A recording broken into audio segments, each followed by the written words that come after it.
Licenciada Marcos, gracias por contestarme. Buenas tardes. ¿Qué tal, Joaquín? Muy buenas tardes, un gusto saludarte. Gracias, Alejandra. A ver, ¿por qué estamos viviendo este superpeso, esta fortaleza del peso, que como dicen en Wall Street, pues no responde a la situación económica del país con un crecimiento negativo, sin poderse recuperar de la pandemia, con una inversión privada que es exigua, sí, de lo menor que se ha registrado?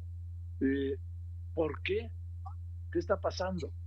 Sí, sí, y es como bastante increíble, ¿no? Porque aparte del entorno local, tenemos un entorno internacional bastante Claro. complicado con la guerra, con el tema de la Reserva Federal y la restricción monetaria, pero justamente creo que este superpeso, como lo has llamado tú y como lo mencionan en Wall Street, tiene que ver con el diferencial de tasas de interés entre México y Estados Unidos, que está pues en máximos históricos. Para darte un dato en específico, en esta ocasión la diferencia de la tasa de política monetaria en Estados Unidos y la de México supera 600 puntos base. Es decir, la realidad es que a los inversionistas, a los especuladores, al mercado, les sale muy, muy caro irse largo dólares y considerando que Banco de México empezó a aplicar o a instaurar un ciclo restrictivo, lleva más de 300 puntos base desde junio del año pasado,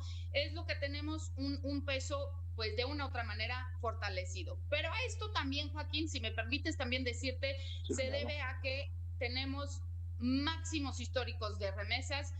Al cierre del 2021, 51.500 millones de dólares, se esperan más de 55.000, y tenemos una balanza de pagos de privados que se estima es superavitaria.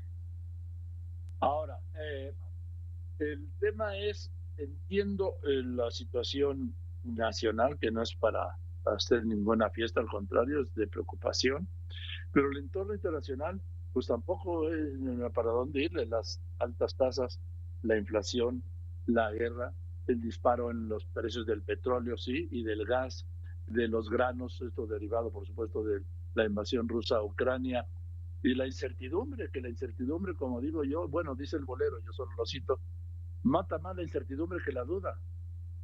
Sí, sin duda, justamente por eso llama tanto la atención, ¿no? En medio de un entorno bastante complejo local e internacional, tenemos que el peso se ha mantenido bastante resiliente y sí creo que, por un lado, te explicaba y les compartía el diferencial de tasas ha ayudado muchísimo, siguiendo en ese mismo hilo conductor. La semana pasada que conocíamos las minutas, por ejemplo, de Banco de México, está dispuesto y sobre la mesa a seguir aumentando más agresivamente las tasas, en tanto la Reserva Federal parece tener un tono de más paciencia y de tolerar un poquito más la inflación. Y además de eso, pues hay que tomar en cuenta que si bien es cierto que el crecimiento económico de México está lejos de alcanzar máximos históricos alcanzados en el 2018, la realidad es que nos seguimos beneficiando muchísimo de este flujo de remesas que pues prácticamente cada mes alcanzan máximos históricos. Y además de la fortaleza de Estados Unidos, en donde nuestras exportaciones alcanzaron un máximo histórico en el pasado mes de marzo, y que eso de una u otra manera explica que hay un mercado bastante ofrecido de dólares y poco demandado por, como tú bien lo decías, una inversión que se mantiene pues en terreno de contracción hasta la fecha. Total, total, Alejandra Marcos, que quienes en 2018, el 2 de julio, bueno, el 3 de julio, ¿sí? Compraron dólares para protegerse de López Obrador, han hecho el peor negocio de su vida, ¿no?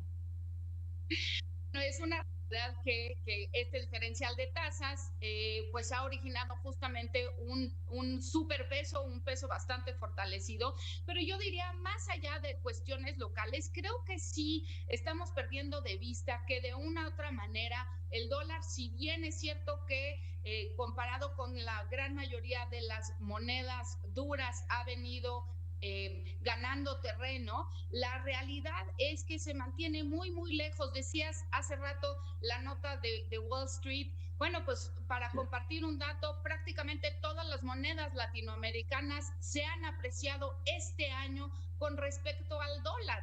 Eso explica únicamente que los bancos centrales, de una u otra manera, tanto de México como de otras economías latinoamericanas, pues le han ganado a la Reserva Federal y van muy, muy adelante. Creo que eso es de una u otra manera lo que explica pues la mala inversión que han hecho los que han ido largos dólares a partir del 2018, pero creo que no necesariamente va a ser la condición vigente hacia adelante.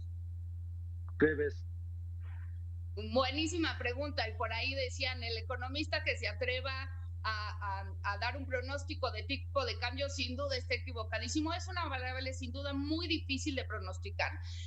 Yo creo que va a depender muchísimo de las sorpresas en torno a la inflación en Estados Unidos y a nivel global, por supuesto, las sorpresas que nos pueda dar también la inflación en México y sobre todo la conducción de la política monetaria en Estados Unidos. Si la Reserva Federal en este caso se mantiene bastante atrás de la curva, es decir, bastante paciente y tolerante con respecto a la inflación, me parece que el camino va a seguir siendo de fortaleza. Si por el contrario comienzan a aplicar un tono más restrictivo, pues sin duda vamos a tener mayor aversión al riesgo. Tú lo decías, tú la incertidumbre sin duda juega un papel primordial, pero esperaría que poco a poco el dólar, ante mejores rendimientos esperados por los inversionistas en Estados Unidos, comience a ganar algo de terreno. Ahora, eso es muy diferente a esperar un tipo de cambio a lo mejor de 25 o 30 pesos. Estamos hablando simplemente de condiciones que pueden exacerbarse en el futuro y que pudieran sin duda hacer que el peso comenzara a perder algo de terreno.